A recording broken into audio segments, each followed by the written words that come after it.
Welcome back. Let's continue our understanding of int and float.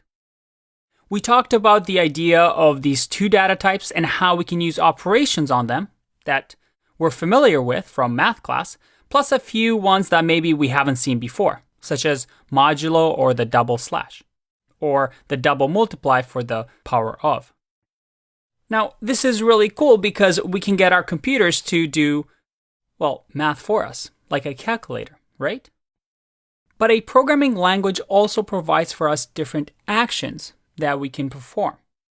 Now, besides these ones, we also learned that there's a type action that we can take, there's a print action that we can take, but there's also specific math type functions that int and float are able to use that are built into Python. Now, these are called, well, math functions.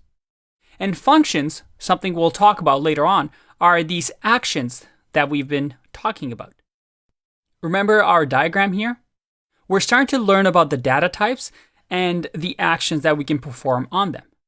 Now, in most programming languages, these actions are called functions.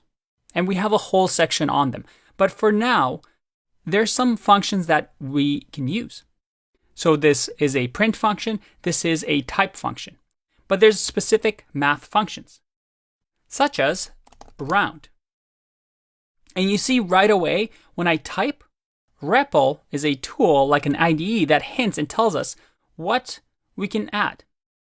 So it says round and give me a number and maybe an nth digit. But let's just worry about the first one for now. So round, if I do 3.1 and I round here, I get 2. Well, that's not right? That's actually the result from up here because we need to also tell it to perform with a function of print. Hey, print to the screen whatever the result of this is. And just to make things easier to see, I'm going to comment this out. So I'm just selecting everything and then pressing Command/, or if you're on Windows, Control/. If I click Run, I get 3 because I'm rounding down the number. So let's say if it was 3.9, I click and I get 4. Again, I'm rounding the number. Another math function that's built into Python is something called ABS. And you see right away that I get ABS here. And ABS returns the absolute value of the argument.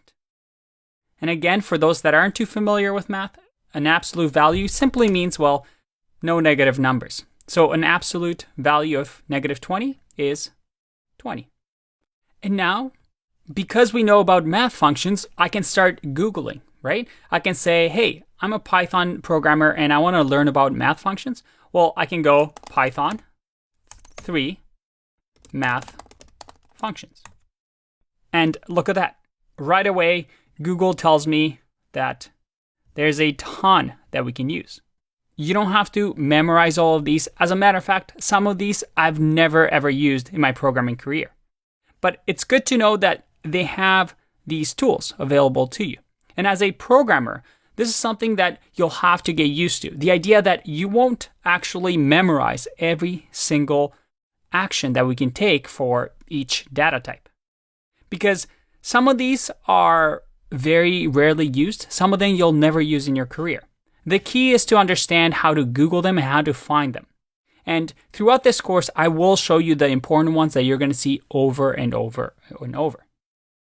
But as a way for you to develop as a programmer, at least you know that this is how you look for answers and find out that, hey, there's different math functions that we can use with numbers. All right, let's take a break and continue in the next video. Bye-bye.